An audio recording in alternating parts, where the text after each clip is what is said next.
Coming up, for the second day in a row, Russian jets are caught on video harassing U.S. drones in Syria, according to the U.S. military. What Pentagon officials have to say in response. And is the newly released social media app Threads a copycat of Twitter? The potential legal battle that's brewing. The rundown starts now.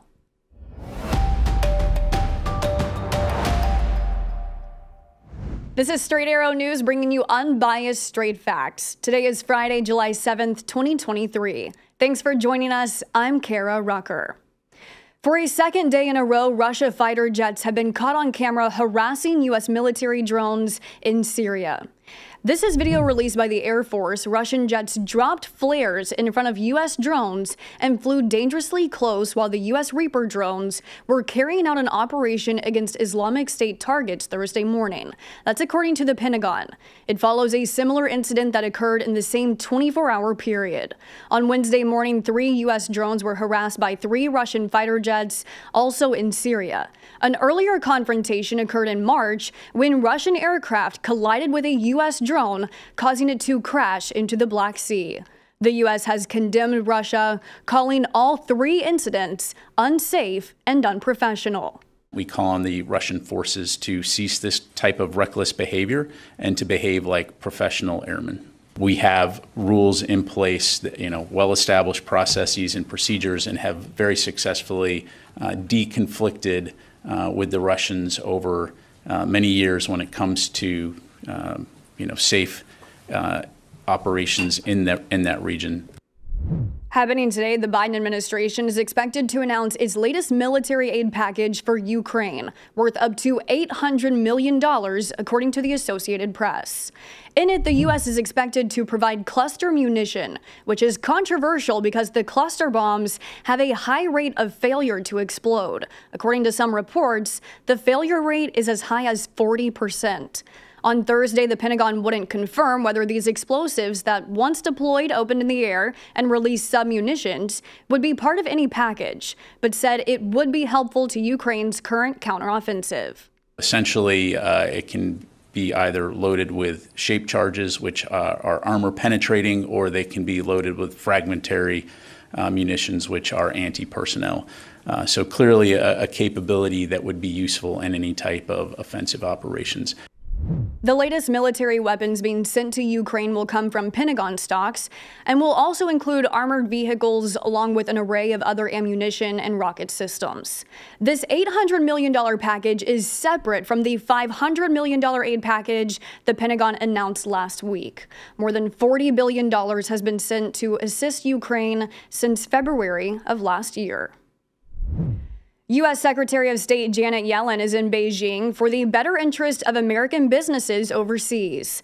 In a meeting with some of the most powerful American companies, Yellen criticized the Communist Party for its treatment of U.S. companies. She cited new export controls on certain critical minerals and said China's punitive actions are fueling the Biden administration's efforts to make U.S. manufacturers less reliant on China.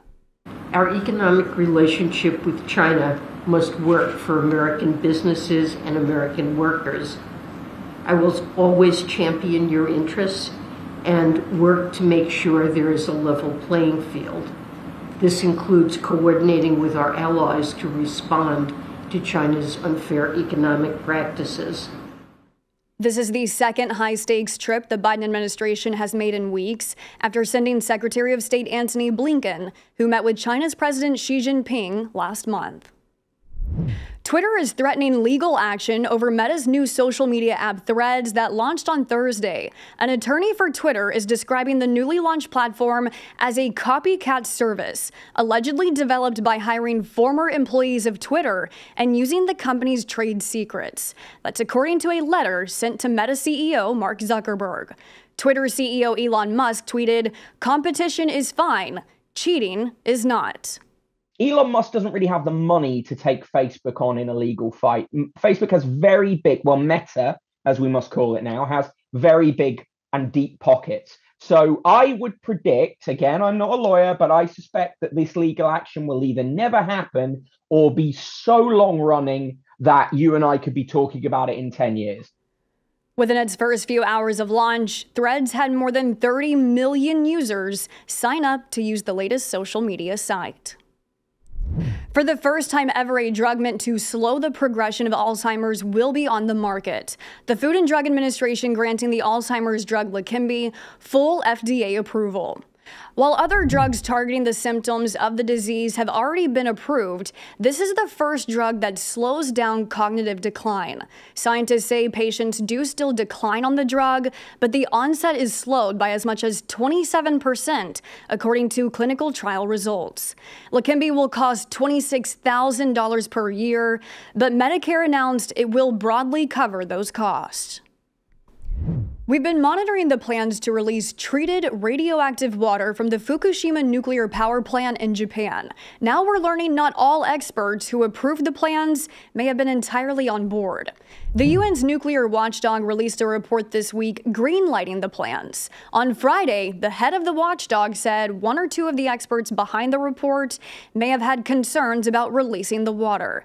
This could include Lu Xinlin, a Chinese expert who described the report as hasty, saying the input from experts was limited and only used for reference. I heard that being said. I'm not sure, to be honest, that is the case.